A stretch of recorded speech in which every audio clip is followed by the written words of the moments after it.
Hello and welcome to the late edition of NHL Connection's vlog.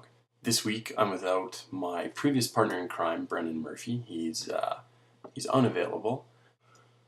With that being said, I'm on my own this week and I am going to be trying a few different things, to say the least. Backdrop, you may have noticed. I'm ready to rock, got my favorite cup of tea, let's talk some hockey. First off, just a little recap of last week's vlog. I asked you to provide us with names for this segment. We had a few suggestions, a few good ones. However, the pool is still very slim. Not too many people were feeling creative last week when they were watching. I don't know, but I would definitely like to see a few more suggestions. So once again, we're going to ask you for those suggestions. We'll wait until the end of the segment. But other than that, let's move along. Well, first thing we're going to talk about today, Rookie of the Year. We are currently in the final week of the regular season. Everything's slowly wrapping up.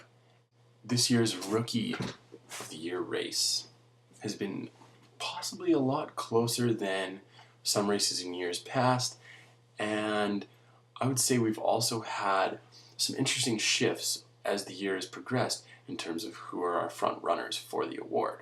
In front of me here, made some notes, got a list of my 5 finalists for the award. Now I know there are only 3 finalists for the award, but I felt like there were a number of deserving candidates this year. Starting off with Jeff Skinner. First year forward has put up 29 goals, 29 assists for 58 points in 79 games so far this season. So 3 games left. I fully expect that Skinner will crack the 30 goal and 30 assist mark, which will also push him past the 60-point mark. Phenomenal for a rookie in the NHL these days, especially when you consider Skinner was the number 7 overall draft pick last season and wasn't exactly a lock to make the Hurricanes team out of camp. Next up on my list of finalists, I have Logan Couture of the San Jose Sharks. Couture has also put up quite impressive numbers, similar to Skinner, having already cracked the 30-goal mark. Next up on my list of finalists, I have Kevin Shattenkirk of the St. Louis Blues. Now, for those of you who might not remember, Shattenkirk was one of the key pieces involved in the Eric Johnson deal that saw the former number 1 overall draft pick move from the St. Louis Blues to the Colorado Avalanche.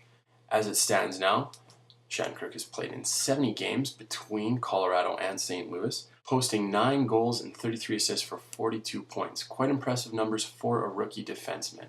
The last 2 finalists that I'd like to discuss in this category are both goaltenders, and they both come from the 2 teams that entertained us in last year's Stanley Cup Finals. From the Chicago Blackhawks, we have Corey Crawford. From the Philadelphia Flyers, we have Sergei Bobrovsky. Crawford by far has the better numbers of the 2, posting 31 wins, 4 shutouts, a .226 goals against average, and a .919 save percentage. Very impressive for a rookie goaltender. Bobrovsky for the Flyers, meanwhile, was a little bit of a surprise coming out of camp.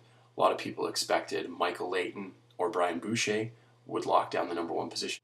While his numbers aren't quite as impressive as Crawford this year, Bobrovsky has still posted 28 wins, a .251 goals against average, and a .917 save percentage. Again, notable for a rookie goaltender. Those are the finalists that I'm looking at from my side of the table in terms of the Calder Trophy race. I want to hear what you guys have to say. As always, here on NHL Connection, we're looking to hear what you guys think.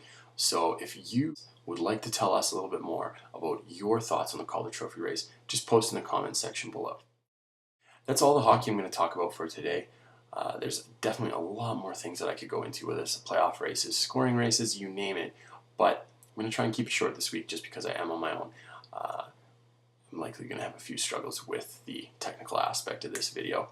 So I want to save a little bit of time to work on that, as our normal tech expert, Brendan Murphy, isn't here to take care of that side of the deal today. So in closing, I look forward to talking to you guys again on Friday. Remember to post below any suggestions in terms of discussion topics or issues in the world of hockey. Once again, as we've noted, we will be having a question of the day. Today, our question of the day, once again a repeat from our last episode, is what should the name of our NHL Connection vlog be? Please put your comments and suggestions down below the video here. With that being said, my name is Taylor Roca. It's been my pleasure to talk about the NHL with you this week, and I look forward to doing so again in a few days. Take care.